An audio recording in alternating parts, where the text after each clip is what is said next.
Minha nora deixou minha netinha de 5 anos aqui em casa uma noite. A pequena se aproximou e sussurrou: Vovó, a mamãe pediu para eu não te contar o que vi lá em casa, mas... O que ela disse me fez ligar imediatamente para a polícia. Mas antes de continuar, me conta nos comentários de qual cidade você está acompanhando essa história e se já passou por algo parecido.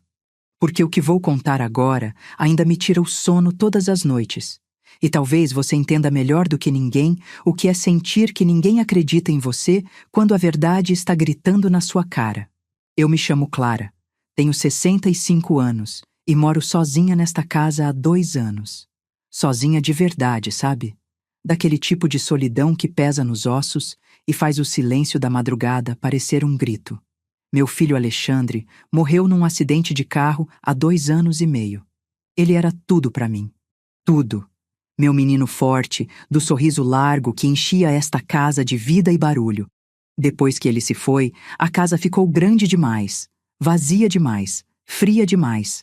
Daniela, minha nora, ficou arrasada também. Claro que ficou. Ela e Alexandre eram felizes juntos, tinham construído uma família linda com a pequena Lívia.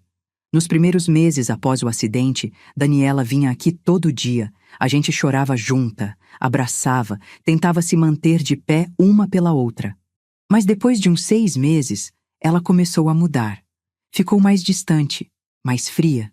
Disse que precisava recomeçar, que ficar perto de mim só trazia lembranças dolorosas. E então, ela se mudou com a Lívia para um apartamento do outro lado da cidade. Eu entendi. Ou tentei entender. Cada um lida com a dor do seu jeito, não é? Mas perder meu filho e depois perder o convívio diário com minha neta foi como morrer 2 vezes.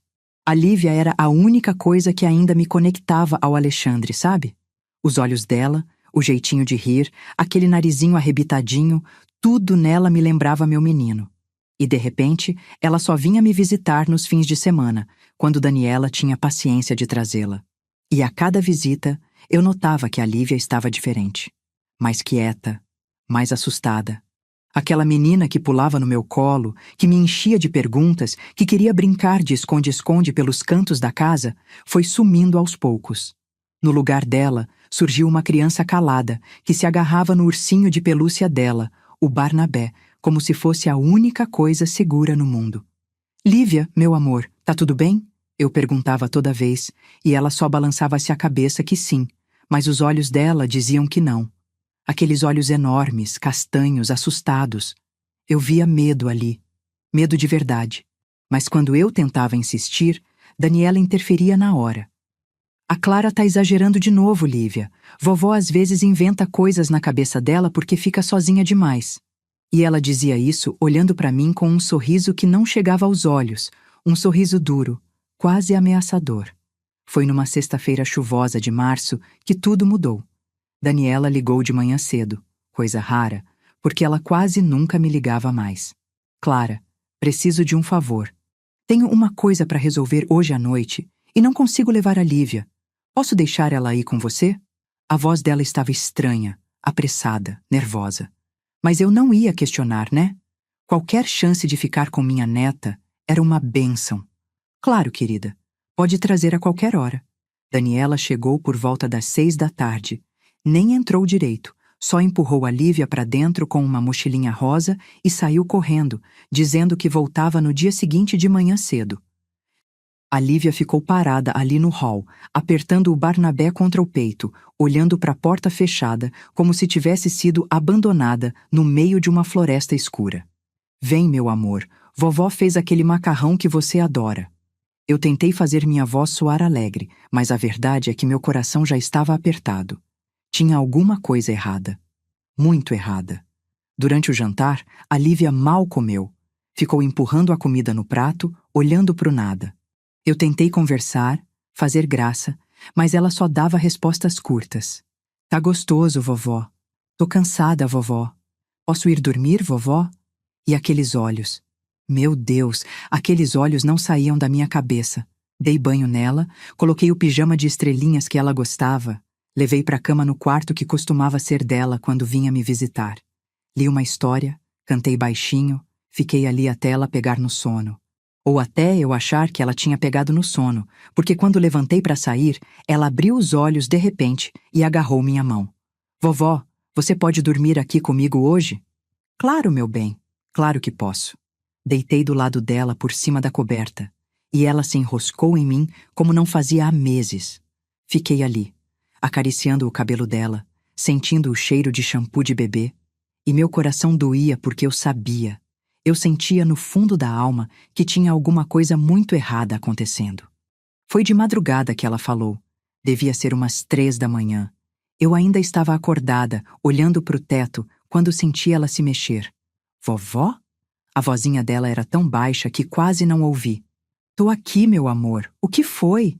Ela ficou em silêncio por um tempo, e eu senti ela tremer. Não de frio, de medo. A mamãe pediu para eu não te contar o que vi lá em casa. Meu corpo inteiro ficou tenso. Sentei na cama, acendi o abajur, olhei para ela. Os olhos dela estavam arregalados, cheios de lágrimas. O que você viu, Lívia? Pode contar para vovó. Eu prometo que vou te proteger, não importa o que seja. E foi aí que ela disse. As palavras que mudaram tudo, que viraram minha vida de cabeça para baixo, que me fizeram entender que às vezes o monstro não está escondido embaixo da cama. Às vezes ele mora dentro da sua própria família. Tem uma menininha trancada no porão lá de casa, vovó. Ela não para de chorar. E ela disse que as mãos dela doem muito. Eu fiquei paralisada. Não conseguia processar o que tinha acabado de ouvir. Será que tinha entendido direito? Será que era alguma imaginação de criança, alguma história que ela tinha inventado? Lívia, meu amor, você tem certeza do que está falando? Tem mesmo uma menina no porão? Ela balançou a cabeça que sim, e as lágrimas começaram a escorrer. Eu vi, vovó. Eu desci lá uma noite porque ouvi um choro. A mamãe não viu que eu desci. A porta do porão estava entreaberta e eu vi ela, vovó. Ela é pequenininha igual a mim. Ela estava num canto e tinha um cobertor sujo em volta dela.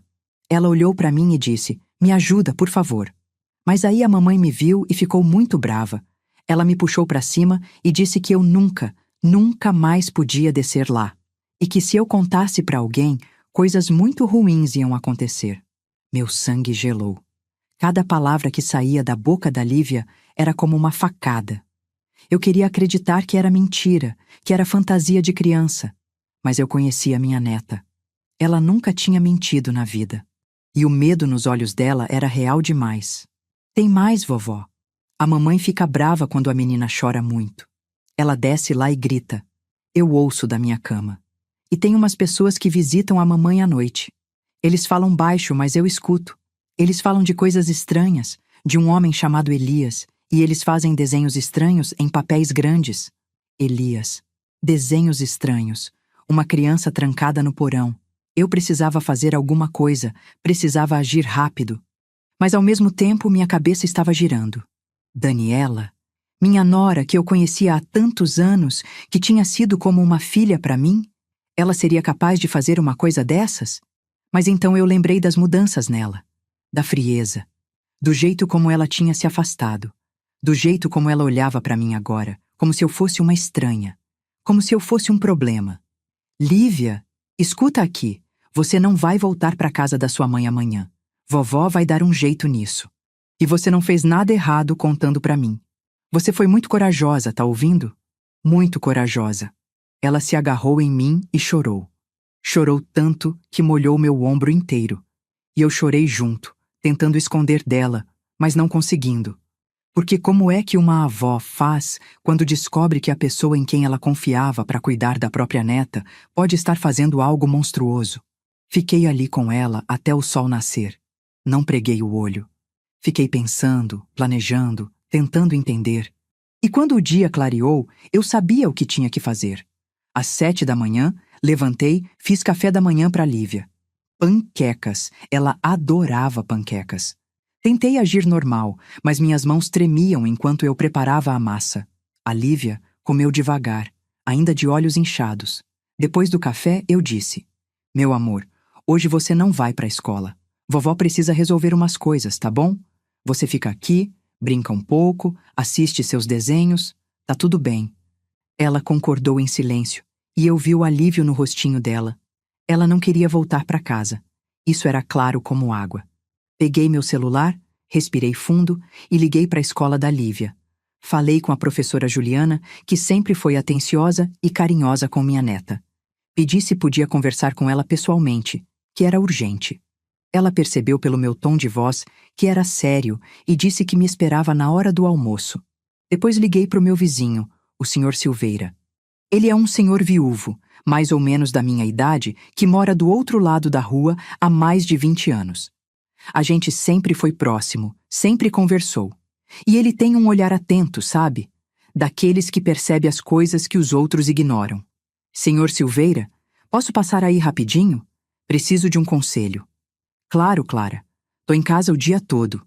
Deixei a Lívia assistindo televisão, bem confortável no sofá, com o Barnabé no colo e atravessei a rua. O senhor. Silveira me recebeu com um cafezinho e aquele jeito gentil dele. Mas quando sentei na cadeira da cozinha dele e comecei a contar, o rosto dele foi mudando. De gentil para chocado. De chocado para preocupado. De preocupado para sério. Clara, você tá me dizendo que a Daniela pode estar mantendo uma criança presa no porão dela? É o que a Lívia me contou, Sr. Silveira. E eu conheço minha neta. Ela não mente. Eu vi o medo nos olhos dela. É real. Ele ficou em silêncio por um momento, olhando para a xícara de café, como se estivesse reunindo coragem para dizer alguma coisa. Clara, eu não queria te preocupar antes, mas eu tenho visto coisas estranhas na casa da Daniela. Umas 3 semanas atrás, eu estava voltando tarde da casa da minha filha e vi a Daniela entrando em casa com uma criança no colo. Uma criança que eu nunca tinha visto antes. E a criança parecia, não sei, mole demais, sabe? Como se estivesse dormindo. Ou desmaiada. Achei estranho, mas pensei que fosse alguma sobrinha ou coisa assim. Meu estômago revirou. E tem mais. De vez em quando, tarde da noite, eu ouço choros.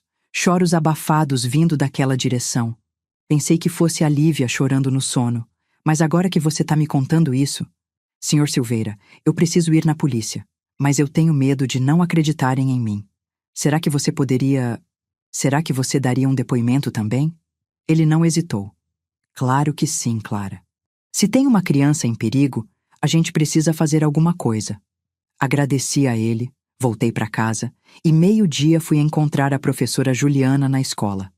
Ela me recebeu numa salinha reservada, longe dos outros professores, e o rosto dela já estava preocupado antes mesmo de eu abrir a boca. Dona Clara, eu estava mesmo querendo conversar com a senhora. A Lívia tem me preocupado nas últimas semanas. Por quê? Meu coração acelerou. Ela tá muito quieta, muito isolada. Não brinca mais com as outras crianças. E os desenhos dela, Dona Clara, os desenhos dela mudaram. Mudaram como? A professora pegou uma pasta e tirou de dentro algumas folhas de papel. Desenhos. Desenhos que a Lívia tinha feito nas aulas de arte. E quando eu vi, minhas pernas quase falharam. Eram desenhos de uma menininha, sozinha, atrás de linhas pretas que pareciam grades, e ao redor dela tudo era escuro, preto, só escuridão. Quando eu perguntei para Lívia o que era isso, ela disse que era uma amiguinha dela que estava triste, que estava presa e com dor. Eu achei que fosse alguma metáfora, algum jeito dela expressar a perda do pai, mas agora que a senhora está aqui, contei tudo para a professora Juliana. Tudo o que a Lívia tinha me dito na madrugada. Tudo o que o Sr. Silveira tinha visto. E quando terminei, ela estava pálida. A senhora precisa ir na polícia. Agora. Eu sei. Eu vou. Mas eu tenho medo de não acreditarem em mim. Sabe como é? Testemunho de uma criança pequena, desenhos, um vizinho. Mas é o que a senhora tem, Dona Clara. E se for verdade, não tem tempo a perder. Ela tinha razão. Eu sabia que ela tinha razão. Voltei para casa, peguei a Lívia, coloquei ela no carro. Vovó vai resolver tudo, meu amor. Você confia em mim? Ela balançou a cabeça que sim, apertando o Barnabé. E eu dirigi até a delegacia mais próxima. A delegacia era fria, impessoal, cheia de gente agitada. Fiquei esperando por quase 1 hora até conseguir falar com alguém. E quando finalmente me levaram para uma salinha para dar meu depoimento, quem apareceu foi o delegado Silva, um homem de uns 50 anos, de olhar cansado e voz grossa. Pois não, senhora. Em que posso ajudar? Respirei fundo e contei. Contei tudo de novo. A confissão da Lívia. O que o Sr. Silveira tinha visto. Os desenhos da escola. Falei devagar, tentando ser clara, tentando não parecer histérica. Mas a cada palavra que saía da minha boca, eu via o rosto dele ficando mais cético, mais impaciente. Quando terminei, ele suspirou. Daquele jeito que as pessoas suspiram quando acham que você está perdendo o tempo delas. Dona Clara, a senhora entende que isso que a senhora está me trazendo não é exatamente uma prova concreta, né? A senhora tem o testemunho de uma criança de 5 anos, desenhos escolares e um vizinho que viu sua nora entrando em casa com uma criança desconhecida há 3 semanas. Isso não é suficiente para a gente conseguir um mandado de busca. Mas, delegado, e se for verdade? E se tiver mesmo uma criança presa lá? A gente não pode arriscar perder tempo enquanto ela está sofrendo. A senhora entende quantos casos assim eu recebo por semana? Pessoas que acham que o vizinho está fazendo algo suspeito? Famílias que brigam e começam a inventar histórias uma da outra? Eu preciso de provas reais. Câmeras de segurança, testemunhos de adultos confiáveis, registros de desaparecimento. Alguma coisa que justifique a gente invadir a casa de alguém. Mas, Dona Clara, vou te dar um conselho. Vá para casa. Converse com sua nora de forma calma. Talvez a senhora tenha entendido errado. Crianças têm muita imaginação. Às vezes misturam realidade com fantasia. E a perda do seu filho deve ter sido muito difícil para todos. Às vezes, a gente vê coisas que não existem quando está fragilizada emocionalmente. Aquilo foi como um tapa na cara. Ele estava dizendo que eu era louca, que eu estava inventando, que eu estava delirando porque tinha perdido meu filho. Delegado, eu não estou inventando nada. Minha neta... A senhora pode ir, Dona Clara. Se a senhora conseguir algo mais concreto, volte aqui e a gente conversa de novo. Ele me dispensou. Simplesmente me dispensou. Como se o que eu tinha acabado de contar não fosse nada. Saí daquela delegacia tremendo, de raiva, de frustração, de impotência. E a Lívia viu. Ela viu que eu tinha falhado. Que eu não tinha conseguido fazer nada. E vocês, o que fariam se estivessem no meu lugar? Se uma criança que vocês amam mais do que tudo viesse contar uma coisa dessas e ninguém acreditasse, vocês desistiriam? Porque eu, mesmo destroçada, mesmo sentindo que o mundo inteiro estava contra mim, sabia que não podia desistir. Quando cheguei em casa, Daniela já estava lá, na porta, esperando. E o rosto dela não era mais o da nora que eu conhecia. Era o rosto de uma estranha, frio, calculista. Perigoso. Onde você estava com a minha filha, Clara? A voz dela era gelada, cortante. Nada como a Daniela que eu conhecia. E tinha alguém do lado dela. Um homem alto, de ombros largos, braços cruzados. Eu nunca tinha visto ele antes, mas a cara de poucos amigos dele me disse tudo o que eu precisava saber. Ele estava ali para me intimidar. Eu estava tentando resolver um problema, Daniela. A Lívia é minha filha, não sua. E você não tem direito de sair por aí com ela sem me avisar. Muito menos levando ela para a delegacia. Meu sangue gelou. Como ela sabia que eu tinha ido para a delegacia? Você acha que eu não ia descobrir, Clara? Você acha que eu sou idiota? O delegado Silva é meu primo. Ele me ligou assim que você saiu de lá. Claro. Claro que era. Num país onde todo mundo conhece todo mundo, onde as conexões importam mais do que a verdade, eu não tinha chance nenhuma. Daniela, a Lívia me contou coisas que... A Lívia é uma criança de 5 anos com uma imaginação fértil demais. Ela tá confusa, Clara. Ela perdeu o pai. Ela tá processando isso do jeito que consegue. E você, em vez de ajudar, tá alimentando essas fantasias dela. Fantasias? Ela me contou com todos os detalhes sobre uma menina no porão da sua casa. Ela me disse que... Chega! O grito dela ecoou pela rua inteira. E eu vi as cortinas dos vizinhos se mexendo. Todo mundo estava olhando. Todo mundo estava ouvindo. Você tá ficando senil, Clara. Primeiro você começa a me ligar no meio da noite dizendo que tá ouvindo barulhos. Depois você inventa que eu tô maltratando a Lívia. E agora isso. Você precisa de ajuda. Ajuda profissional. O homem ao lado dela deu um passo à frente. Eu sou Marcelo, irmão da Daniela. E vou ser bem direto com a senhora. A senhora está passando dos limites. Se a senhora continuar espalhando essas mentiras, a gente vai ter que tomar medidas legais. A senhora entende? A Daniela pode pedir uma ordem de restrição. Pode impedir a senhora de ver a Lívia. As palavras dele me acertaram como um soco no estômago. Não ver a Lívia? Perder o único pedaço do meu filho que ainda me restava? Eu não tô mentindo. Eu nunca... Dá licença. Daniela passou por mim, entrou na minha casa sem pedir permissão, pegou a Lívia que estava no sofá com o Barnabé. A menina começou a chorar na hora, esticando os bracinhos para mim. Vovó, vovó, não! Lívia, a gente tá indo para casa. Agora. Não, eu não quero. Vovó, por favor. Cada grito da Lívia era uma facada no meu peito. Tentei me aproximar, mas Marcelo me bloqueou. Ele não me tocou, mas o tamanho dele era ameaça suficiente. Daniela, por favor, deixa ela ficar. Só mais um dia, por favor. Ela me olhou com um desprezo que eu nunca tinha visto antes. A Lívia vai ficar longe da senhora até a senhora entrar na linha clara. Até a senhora parar de botar ideias doidas na cabeça dela. E se a senhora tentar alguma coisa de novo, se a senhora voltar naquela delegacia ou em qualquer outro lugar com essas histórias, eu garanto que a senhora nunca mais vai ver minha filha. Nunca mais. Eles saíram. Levaram a Lívia gritando, chorando. E eu fiquei ali, parada na porta da minha casa, tremendo, enquanto os vizinhos olhavam pelas janelas, julgando, cochichando. A dona Marta, que mora 3 casas para baixo, passou por mim e balançou a cabeça com pena. Que pena, Clara. Você era uma mulher tão sensata, mas depois que perdeu o Alexandre... Ela não terminou a frase. Não precisava. A mensagem estava clara. Eu tinha enlouquecido de dor. Entrei para dentro de casa e desabei no chão da sala. Chorei. Chorei como não chorava desde o dia que enterrei meu filho. Porque agora eu não tinha mais nada. Nem o Alexandre, nem a Lívia. E pior, tinha uma criança sofrendo. Uma criança pedindo ajuda. E eu era a única pessoa no mundo que sabia disso. E ninguém acreditava em mim. Será que o delegado Silva tinha razão? Será que eu estava vendo coisas?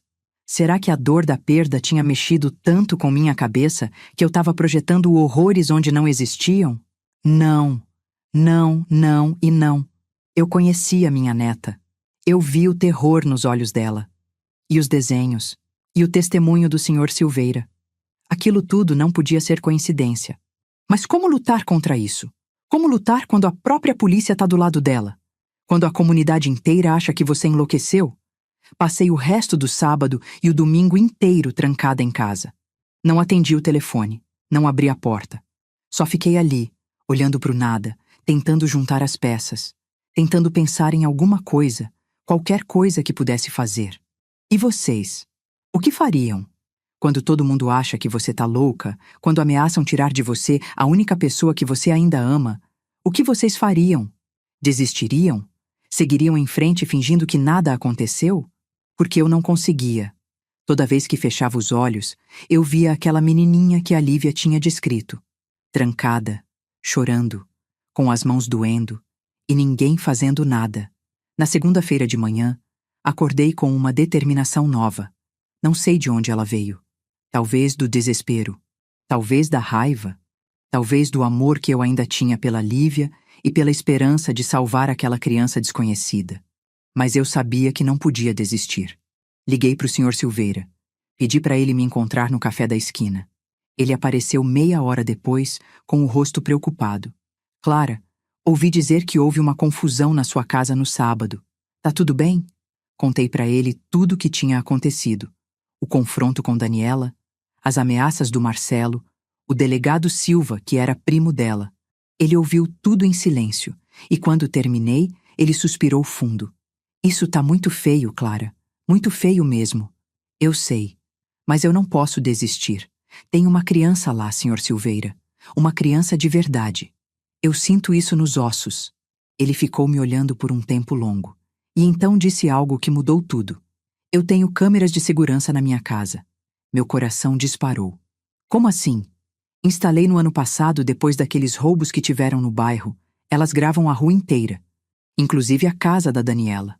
E você acha que eu posso revisar as gravações, ver se tem alguma coisa suspeita, Alguma prova real. Eu queria abraçar ele. Queria gritar de alívio. Finalmente, alguém que acreditava em mim. Alguém que queria ajudar. Senhor Silveira, o senhor não faz ideia do que isso significa para mim. Deixa eu revisar as gravações de hoje mesmo. Vou ver as últimas semanas. Se tiver alguma coisa estranha, eu te aviso. Voltei para casa com um pouco de esperança. Só um pouquinho. Mas era melhor do que nada. Passei o resto do dia tentando me manter ocupada. Limpei a casa, lavei roupa, reguei as plantas. Qualquer coisa para não ficar pensando, para não ficar imaginando o que estava acontecendo com a Lívia. Será que ela estava bem? Será que Daniela tinha feito alguma coisa com ela por causa do que tinha contado para mim? Por volta das 6 da tarde, tocaram a campainha. Quando abri a porta, era a professora Juliana. Dona Clara, eu precisava falar com a senhora. Posso entrar? Claro, querida. Aconteceu alguma coisa? Ela entrou e eu vi que estava nervosa, olhando para os lados como se tivesse medo de alguém ver ela ali. A Lívia não foi para a escola hoje, e nem ontem. A Daniela ligou dizendo que a menina tá doente, mas... Dona Clara, eu tô preocupada. Depois da nossa conversa na sexta, eu não consigo parar de pensar nisso. E se for verdade? E se realmente tiver uma criança em perigo?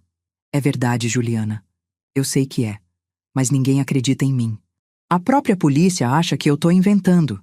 Mas tem que ter alguma coisa que a gente possa fazer. Alguma prova que... O senhor Silveira tá revisando as gravações das câmeras de segurança dele. Se tiver alguma coisa lá, a gente vai ter provas reais. Ela suspirou, aliviada. Graças a Deus. Porque eu não consigo dormir pensando que pode ter uma criança sofrendo e eu não fazendo nada. Ela ficou mais uns 20 minutos conversando comigo, me dando apoio, e quando ela foi embora, eu me senti menos sozinha. Pelo menos tinha 2 pessoas que acreditavam em mim. 2 pessoas que queriam ajudar. Mas a esperança que eu tinha sentido pela manhã começou a desvanecer quando os dias foram passando e nada acontecia. O senhor Silveira revisou horas e horas de gravação e não encontrou nada de concreto. Daniela era cuidadosa. Ela nunca saía de casa com a criança durante o dia. Nunca deixava ninguém ver. As únicas coisas que ele encontrou foram carros estranhos parando na frente da casa dela tarde da noite, pessoas entrando e saindo rapidamente, sempre de capuz ou boné, sempre escondendo o rosto. Isso não é suficiente, Clara. Pode ser qualquer coisa. Amigos visitando, entregadores.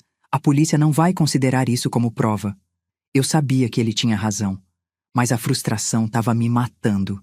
E para piorar, a Daniela tinha feito direitinho o trabalho dela. Nos dias seguintes, comecei a perceber que as pessoas do bairro me olhavam diferente.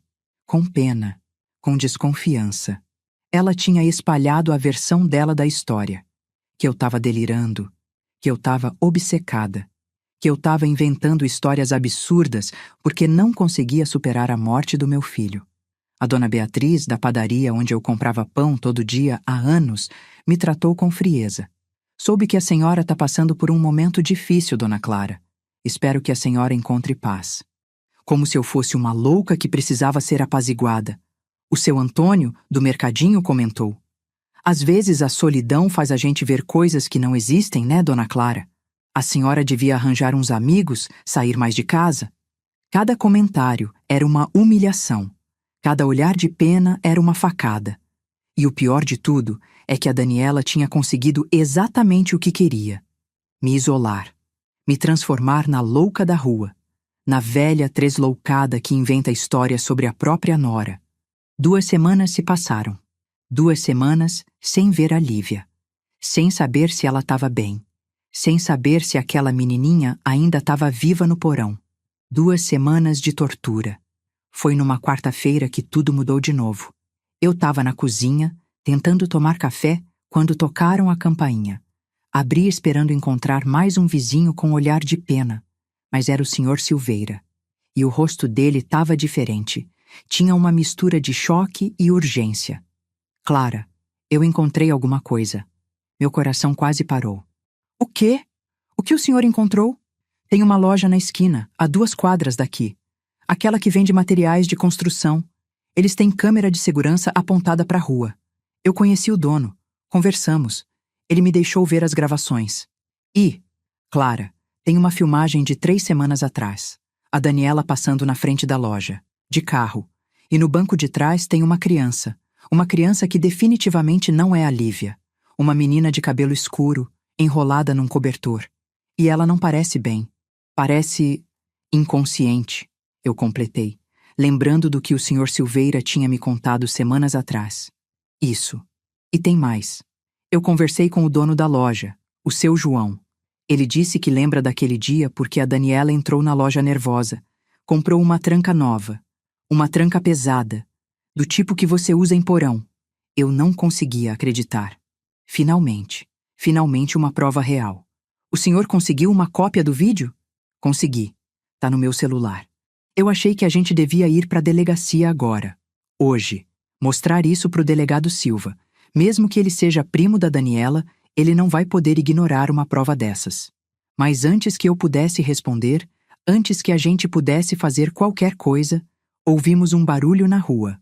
Um carro parando. Portas batendo. Vozes altas. Corri para a janela e vi o que me fez o sangue gelar nas veias. Era Marcelo e a Daniela. E eles estavam vindo direto para minha casa. Mas não vinham sozinhos. Tinham mais 2 pessoas com eles, um homem e uma mulher que eu não conhecia, e todos tinham a mesma expressão no rosto: raiva, ameaça, perigo. Senhor Silveira, eu sussurrei tremendo. Eu acho que eles sabem. A campainha tocou, e depois alguém começou a bater na porta, forte, agressivo. Clara, abre essa porta, agora! Era a voz da Daniela, mas tinha alguma coisa diferente nela.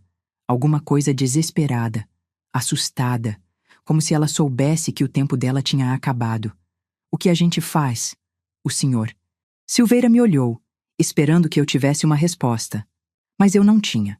Porque naquele momento, com aquelas pessoas batendo na minha porta, com provas no celular do senhor Silveira que podiam destruir a Daniela, com uma criança ainda presa em algum lugar, eu percebi algo terrível. Eu tinha mexido num vespeiro. E agora eles vinham com tudo. A porta começou a tremer com a força das batidas. E então eu ouvi a voz de Marcelo. A gente sabe que você está investigando, Clara. E a gente sabe que você conversou com o seu João. Então vou te dar uma chance. Você esquece tudo que viu, tudo que ouviu, e a gente esquece que você existe. Mas se você insistir, se você for naquela delegacia, você não vai gostar do que vai acontecer. Larga do meu pé, Daniela! Eu gritei, encontrando uma coragem que nem sabia que tinha. Eu sei o que você está fazendo. Eu sei que tem uma criança na sua casa, e eu não vou parar até tirar ela de lá. Silêncio. Um silêncio pesado, carregado. E então a voz da Daniela, baixa, ameaçadora, atravessando a porta.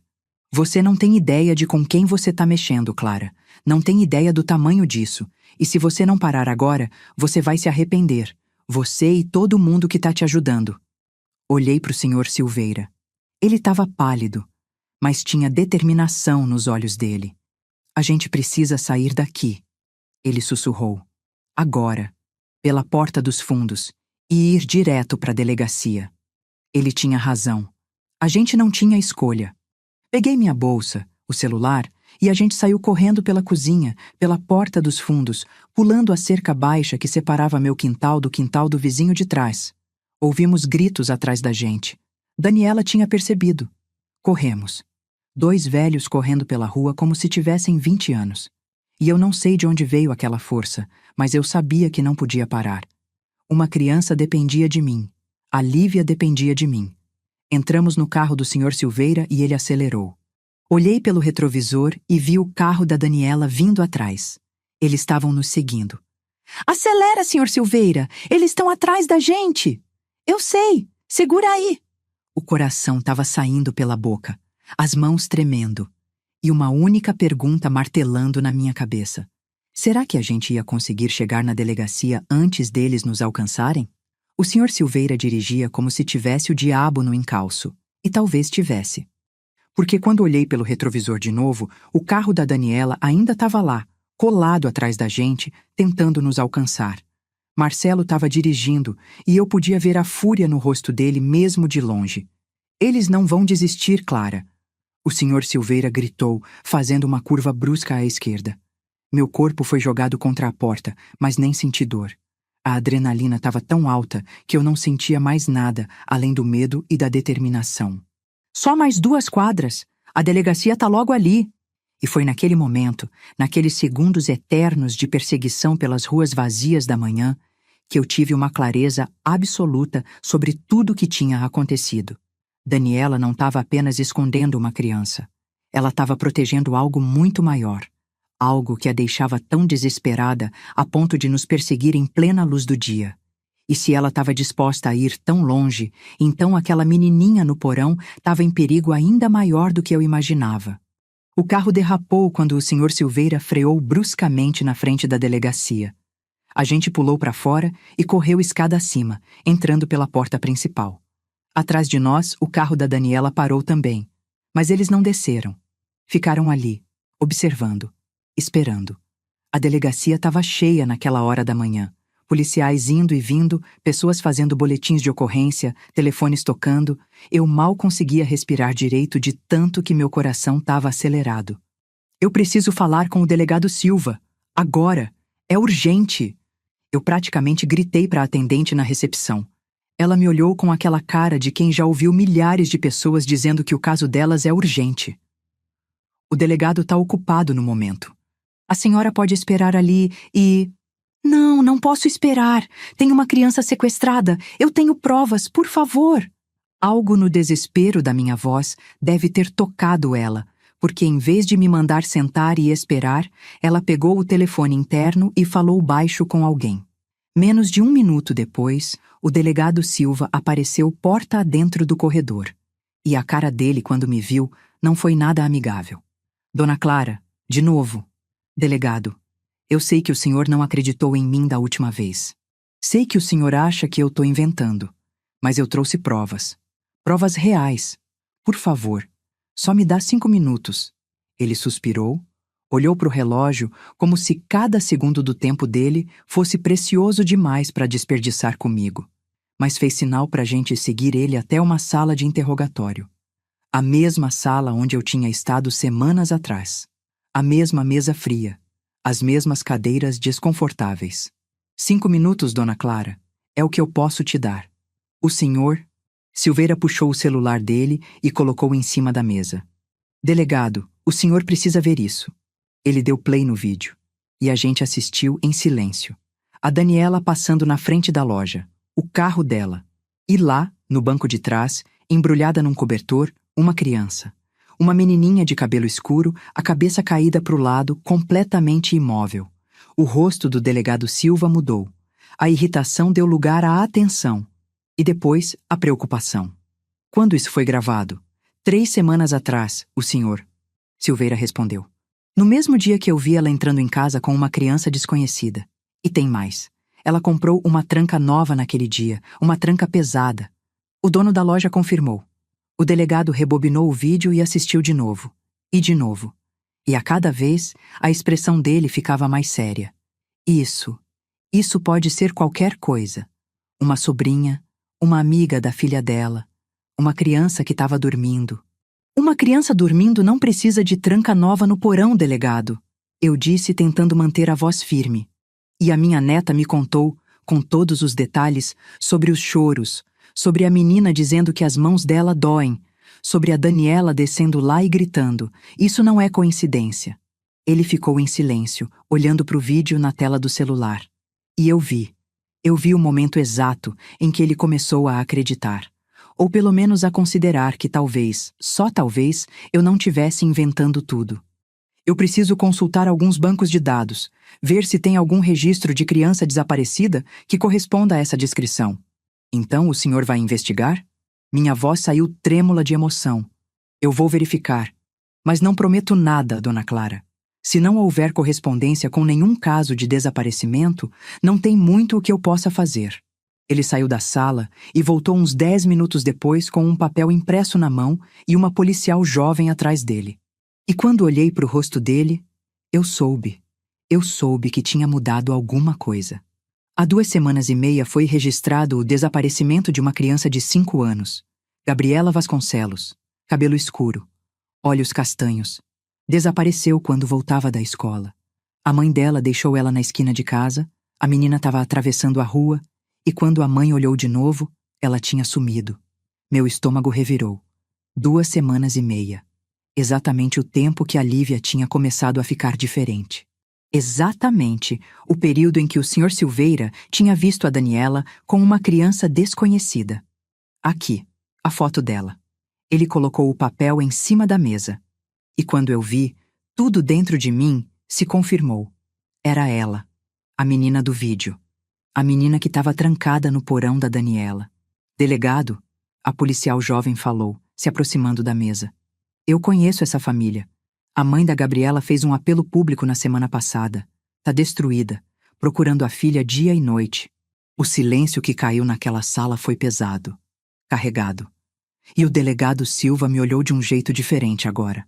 Não mais com irritação ou desconfiança, mas com algo parecido com respeito, vergonha. Dona Clara, eu deveria ter levado mais a sério na primeira vez que a senhora veio aqui. Eu queria gritar com ele.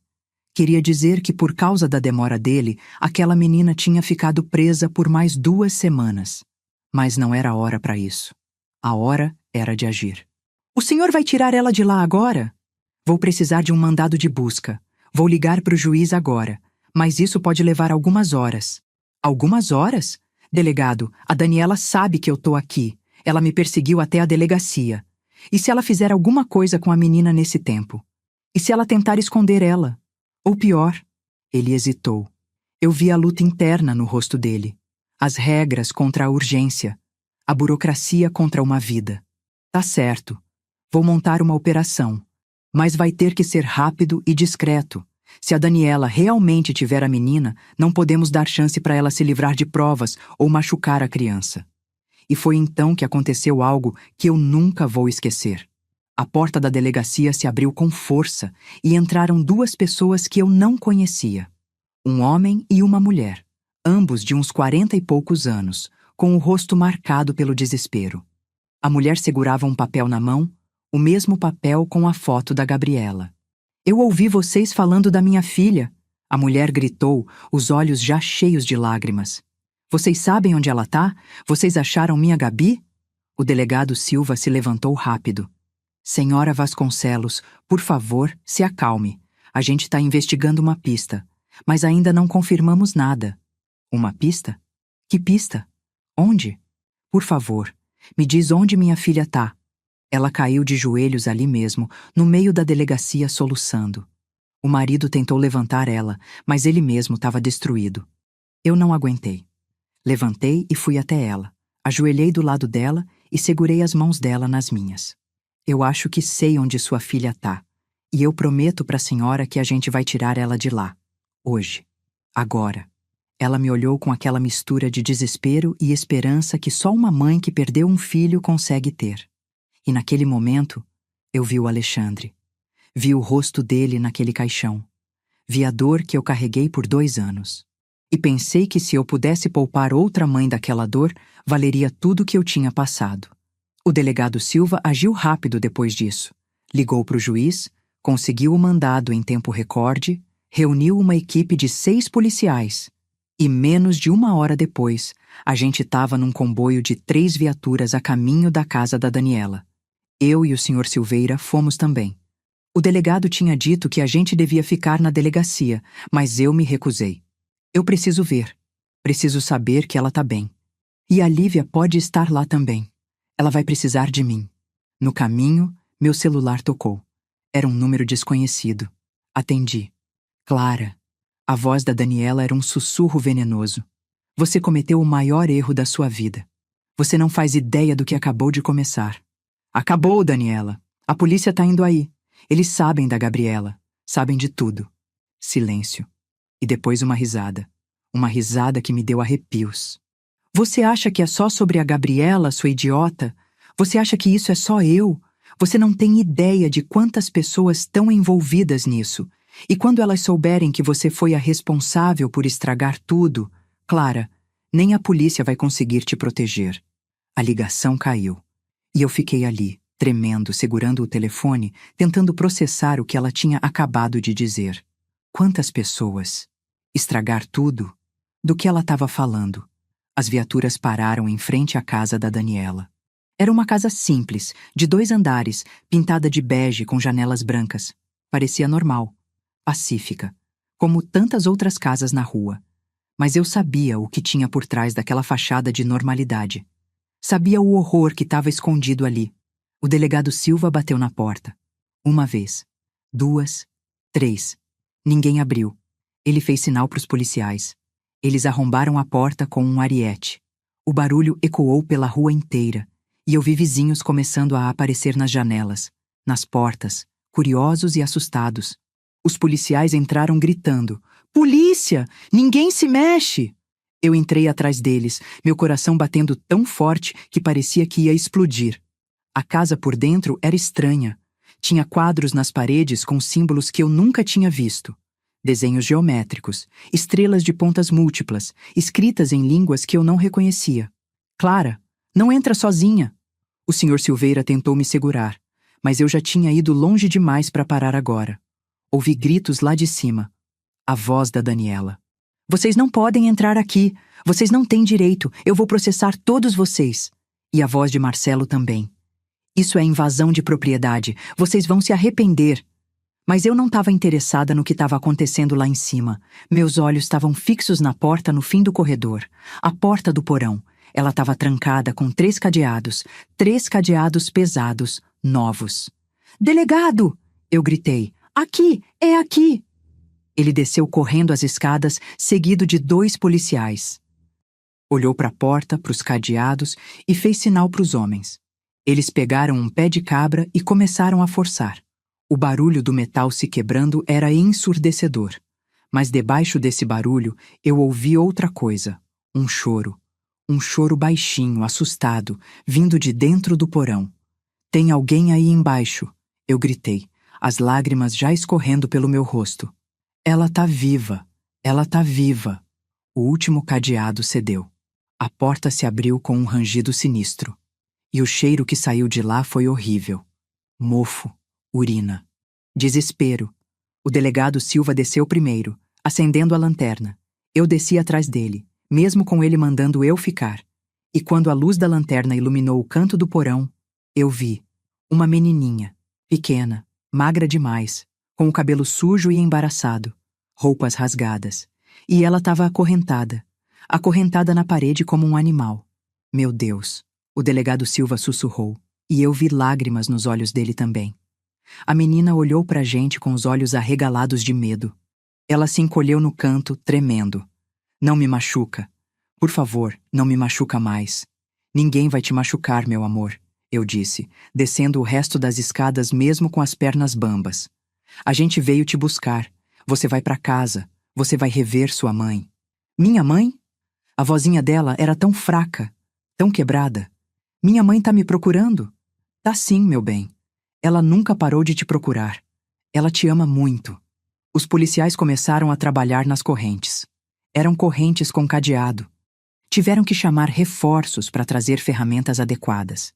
E enquanto isso, eu fiquei ali, sentada no chão frio e imundo daquele porão, segurando a mão da Gabriela, cantando baixinho para ela, tentando fazer ela entender que o pesadelo tinha acabado.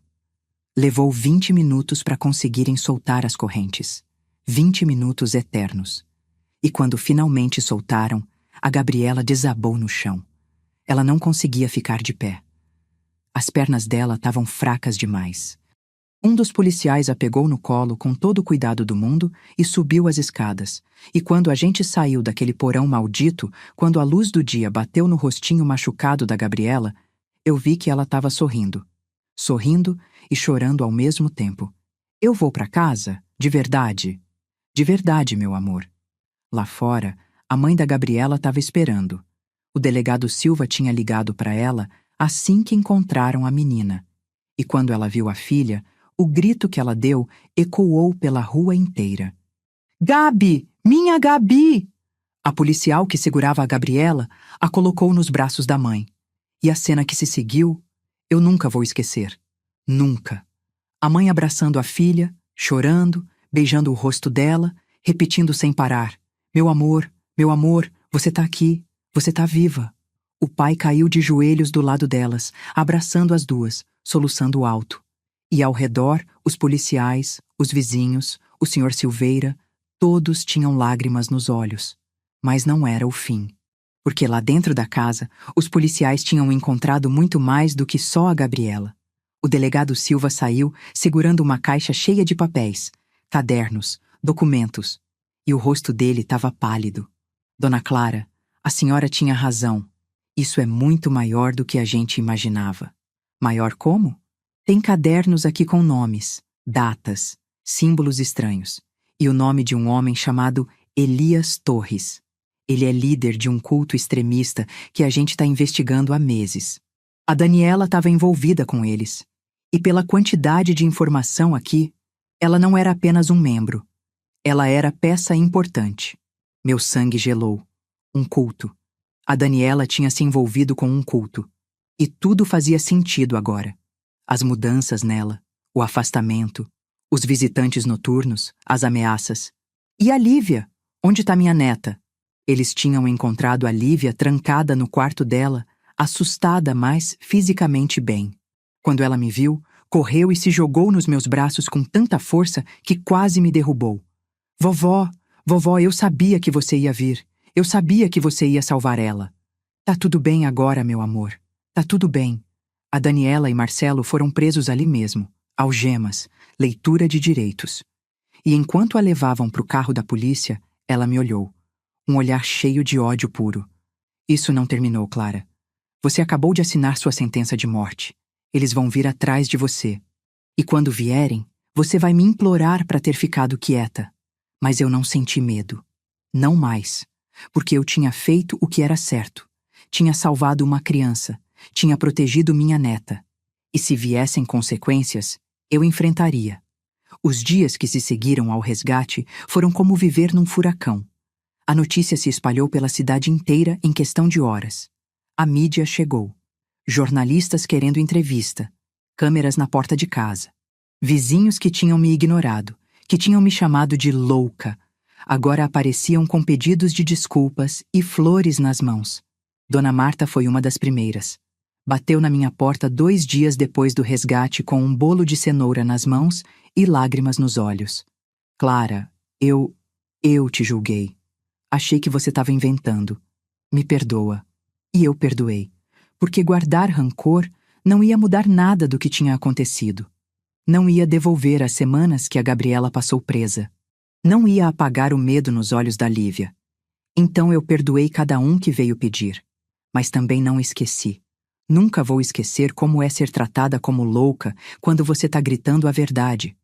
A investigação sobre o culto que a Daniela estava envolvida cresceu rápido.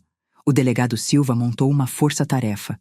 Descobriram que Elias Torres, o líder, comandava uma rede com mais de 50 pessoas espalhadas pela região. Eles tinham uma ideologia retorcida sobre purificação e sacrifício. A Gabriela não tinha sido a primeira criança. Tinha havido outras. Algumas foram encontradas. Outras... Bem, prefiro não pensar no que aconteceu com as outras. Daniela cantou. Sob pressão, ela entregou nomes, locais, datas.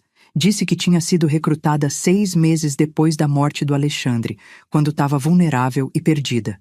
Disse que Elias tinha prometido a ela um sentido novo para a vida dela, uma família nova, um propósito. E ela tinha caído naquilo como alguém se afogando se agarra em qualquer coisa que pareça sólida. Mas saber disso não fez doer menos, porque no final das contas, a Daniela tinha escolhido aquele caminho. Tinha escolhido trancar uma criança inocente num porão. Tinha escolhido ignorar os choros. Tinha escolhido ameaçar a própria sogra e usar a filha como escudo. O julgamento dela foi rápido.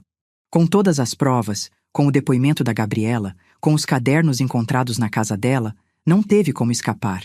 25 anos de prisão. Marcelo pegou 10 por cumplicidade e obstrução de justiça. E Elias Torres e outros membros principais do culto foram presos também, esperando julgamento por crimes muito piores. A Lívia ficou comigo. Oficialmente. O juiz me deu a guarda integral, considerando que a mãe dela estava presa e não tinha mais família adequada para cuidar dela. E vocês não fazem ideia do que foi isso para mim. Depois de semanas achando que eu tinha perdido ela, depois de ser ameaçada de nunca mais ver ela, ter minha netinha dormindo no quarto ao lado toda noite era como um milagre. Mas a Lívia tinha mudado. Claro que tinha. Ninguém passa por uma coisa dessas e sai ileso. Ela tinha pesadelos. Acordava no meio da noite gritando, procurando por mim. Teve sessões de terapia. Muitas sessões. Com uma psicóloga infantil maravilhosa que ajudou ela a processar tudo o que tinha visto e vivido. E sabe o que mais ajudou a Lívia? A Gabriela. 2 semanas depois do resgate, a mãe da Gabriela, Camila, me ligou. A voz dela estava trêmula, mas cheia de gratidão. Dona Clara, eu não sei nem como agradecer pelo que a senhora fez. A senhora salvou minha filha. A senhora não desistiu dela quando todo mundo tinha desistido. Eu queria... A Gabi quer te conhecer. Conhecer de verdade. Será que a gente podia se encontrar? Nos encontramos num parque. Camila, o marido dela, Roberto, a Gabriela, eu e a Lívia. E quando as 2 meninas se viram, algo incrível aconteceu. Elas se reconheceram. Não só fisicamente, mas em algo mais profundo. No trauma compartilhado. Na sobrevivência. A Gabriela correu até a Lívia e abraçou ela. E sussurrou algo que me fez chorar. Você me salvou. Você contou para sua vovó e ela me salvou. E a Lívia respondeu com aquela voz pequenininha, mas cheia de coragem. Eu não ia deixar você lá. Eu prometi. A partir daquele dia, as 2 se tornaram inseparáveis. Camila e Roberto começaram a trazer a Gabriela para brincar com a Lívia toda semana. E aos poucos, algo lindo começou a se formar. Uma amizade, uma família estendida, uma rede de apoio. Foi num domingo, 3 meses depois do resgate, que Camila e Roberto vieram tomar café aqui em casa. A Gabriela e a Lívia estavam brincando no quintal, e eu podia ouvir as risadas delas entrando pela janela da cozinha. Risadas de verdade, de crianças que tinham voltado a ser crianças. Dona Clara, Camila começou, segurando a xícara de café com as 2 mãos. Eu e o Roberto temos conversado sobre uma coisa. E a gente queria te perguntar, a senhora toparia ser avó da Gabi também? Eu quase deixei minha xícara cair. Como assim? A senhora salvou nossa filha. A senhora lutou por ela quando ninguém mais acreditava. E a Gabi, ela te ama, Dona Clara. Ela fala da senhora toda hora. E a gente achava que, se a senhora quiser, claro, a Gabi podia te chamar de vovó também. A senhora podia fazer parte da nossa família. As lágrimas escorreram antes que eu pudesse controlar. Porque de repente, eu entendi. Eu tinha perdido meu filho, tinha quase perdido minha neta, tinha passado por um inferno de dúvidas e solidão. Mas no final, tinha ganhado algo que eu nunca imaginei. Uma família nova, maior, mais forte. Eu adoraria. Eu sussurrei. Eu adoraria muito. E foi assim que eu ganhei mais uma neta. A Gabriela começou a me chamar de Vovó Clara. Começou a vir aqui dormir de vez em quando. E eu me senti viva de novo. Com propósito, com amor ao redor. O Sr. Silveira também se tornou parte dessa família estendida. Ele, que tinha arriscado tanto para me ajudar, que tinha revisado horas de gravação, que tinha corrido comigo quando tudo parecia perdido, se tornou um avô honorário para as meninas. Elas o chamavam de Vovô Silveira. E eu via nos olhos dele a mesma coisa que eu sentia. A alegria de ter sido útil, de ter feito diferença. A professora Juliana continuou sendo um anjo na vida da Lívia. Ela fez acompanhamento especial, ajudou a menina a voltar a desenhar coisas bonitas em vez de grades e escuridão. E aos poucos, os desenhos da Lívia mudaram. Voltaram a ter cores, casas, flores e sempre 2 menininhas de mãos dadas. Foram meses de cura. Meses de terapia, de conversas difíceis, de choros no meio da noite. Mas também meses de pequenas vitórias. A primeira vez que a Lívia dormiu a noite inteira sem pesadelos. A primeira vez que a Gabriela conseguiu descer uma escada sem entrar em pânico. A primeira vez que as 2 foram a uma festa de aniversário e se divertiram como crianças normais. E sabe o que aprendi com tudo isso? Que a verdade sempre encontra um caminho. Pode demorar, pode ser doloroso, Você pode ser ridicularizada, ameaçada, chamada de louca. Mas se você não desistir, se você continuar lutando mesmo quando todo mundo diz para você parar, a verdade sempre vence. Aprendi também que família não é só sangue. Família é quem aparece quando você precisa.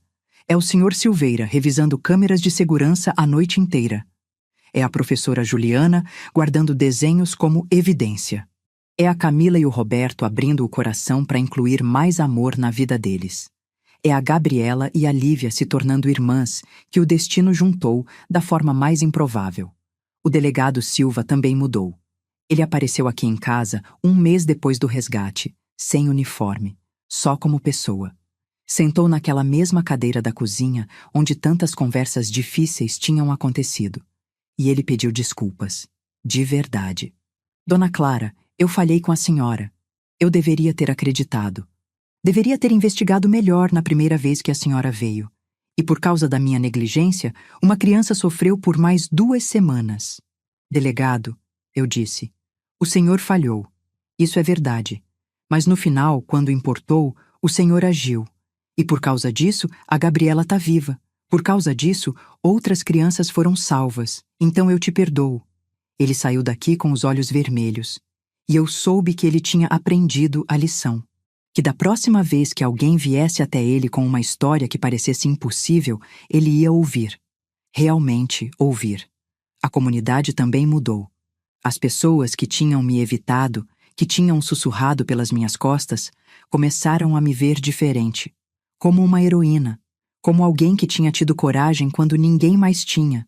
E isso era estranho, porque eu nunca tinha me visto assim. Para mim, eu era só uma avó desesperada tentando proteger sua neta e uma criança que precisava de ajuda. Mas aos poucos eu comecei a aceitar. Aceitar o respeito. As homenagens. A Câmara Municipal me deu uma medalha de honra ao mérito. O prefeito fez um discurso. E eu? Eu só queria voltar para casa, fazer um bolo e brincar com minhas netas. Porque no fim, não era sobre reconhecimento. Nunca foi. Era sobre fazer o que era certo, mesmo quando era difícil. Mesmo quando era solitário. Mesmo quando todo mundo dizia que você estava errada. Hoje, 1 ano depois daquele resgate, eu olho para minha vida e vejo algo que eu nunca pensei que veria de novo depois da morte do Alexandre. Vejo esperança. Vejo futuro. Vejo amor. A Lívia tá bem. Ainda tem momentos difíceis, ainda tem dias ruins, mas ela tá se curando. Ela volta a sorrir, volta a brincar, volta a ser criança. E ela tem uma melhor amiga que entende ela como ninguém mais poderia entender. A Gabriela também está se recuperando. Levou tempo, muita terapia, muito amor, mas ela está voltando a ser ela mesma. Os pais dela dizem que eu fiz um milagre. Mas não foi milagre. Foi só uma avó teimosa que não soube quando desistir. O culto foi desmantelado. Elias Torres está preso, aguardando um julgamento que provavelmente vai resultar em prisão perpétua. Outras crianças foram localizadas e devolvidas às famílias. Algumas histórias tiveram final feliz. Outras, bem, algumas feridas nunca cicatrizam completamente. A Daniela ainda está presa. Eu não fui visitá-la. A Lívia perguntou sobre a mãe algumas vezes nos primeiros meses. Vovó, por que a mamãe fez aquilo? Por que ela machucou a Gabi? E eu não tinha resposta boa. Só disse a verdade. Às vezes as pessoas se perdem, meu amor, fazem escolhas ruins, e quando isso acontece, a gente tem que proteger quem precisa ser protegido. Eu não sei se algum dia vou perdoar a Daniela completamente. Talvez com tempo, talvez nunca. Mas eu sei que não vou deixar a raiva consumir o resto da minha vida. Já perdi tempo demais com dor. Agora eu quero viver, viver de verdade. Hoje de manhã, acordei com um cheiro de panquecas. Desci e encontrei as 2 meninas na cozinha, com o Sr. Silveira supervisionando enquanto elas tentavam fazer o café da manhã para mim. A cozinha estava uma bagunça, farinha em todo lugar, ovos quebrados no chão. Mas as risadas... Meu Deus, as risadas enchiam a casa de uma forma que eu não ouvia há anos. Vovó! A Lívia gritou quando me viu. A gente está fazendo surpresa para a senhora. Vovó Clara! A Gabriela completou. O vovô Silveira está ensinando a gente. E ali, naquele momento bagunçado e perfeito, eu entendi. Eu tinha perdido tanto, meu filho, anos de paz. Quase perdi minha neta. Mas no processo de lutar, de não desistir, de gritar a verdade quando ninguém queria ouvir, eu tinha ganhado uma família ainda maior. Tinha ganhado propósito. Tinha ganhado a certeza de que minha vida ainda importava. O Alexandre estaria orgulhoso. Eu sei disso. Onde quer que ele esteja, ele está vendo a mãe dele sendo forte, sendo corajosa, protegendo sua filha da forma que ele protegeria se ainda tivesse aqui. E vocês que chegaram até aqui, que acompanharam essa história toda, eu quero que vocês saibam uma coisa. Nunca duvidem da sua intuição. Se alguma coisa dentro de você está gritando que tem algo errado, investiguem. Não deixem que te chamem de louco. Não deixem que te silenciem. Porque às vezes você é a única voz que uma pessoa tem, a única esperança. Teve momentos em que eu pensei em desistir, momentos em que achei que não valia a pena continuar lutando. Mas eu continuei. E por ter continuado, uma menina voltou para casa. Uma família foi salva da destruição completa. Um culto foi desmantelado. Então, se você está passando por algo difícil agora, se você está sentindo que ninguém acredita em você, se você está pensando em desistir, eu te peço, aguenta firme. Só mais um dia. Só mais uma tentativa.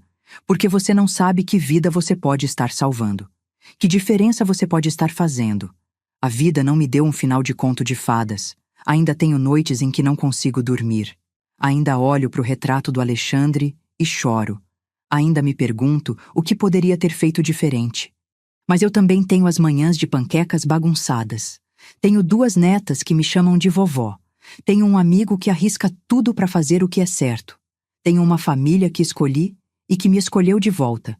E no final, é isso que importa. Não o trauma, não a dor, mas o amor que a gente constrói depois. A força que a gente descobre em si mesmo. A coragem de continuar mesmo quando tudo parece impossível. Olho pela janela agora e vejo a Lívia e a Gabriela brincando no quintal. O Barnabé, o ursinho que foi testemunha de tanto sofrimento, agora descansa tranquilo no balanço. As meninas estão rindo, correndo, sendo crianças de novo. E eu tô aqui, de pé, mais forte do que nunca, pronta para proteger essas 2 meninas com tudo que tenho. Pronta para fazer de novo se preciso. Porque é isso que a gente faz por quem a gente ama. A gente não desiste, nunca. Obrigada por ter chegado até o fim dessa história. Se ela te tocou de alguma forma, se te fez pensar, se te deu coragem para lutar por algo que parece impossível, então valeu a pena ter compartilhado. Curte e compartilha com alguém que precisa ouvir isso. Alguém que precisa saber que vale a pena lutar. Que vale a pena não desistir. Que uma pessoa pode sim fazer diferença. E se você souber de alguma criança em perigo, não fique em silêncio. Não tenha medo de ser chamado de louco. Fale, grite se preciso, porque cada criança merece ser salva. Cada criança merece ter alguém lutando por ela. Essa foi minha história. A história de como uma avó teimosa enfrentou o impossível e venceu. Não foi fácil, não foi rápido, mas foi real. E foi necessário.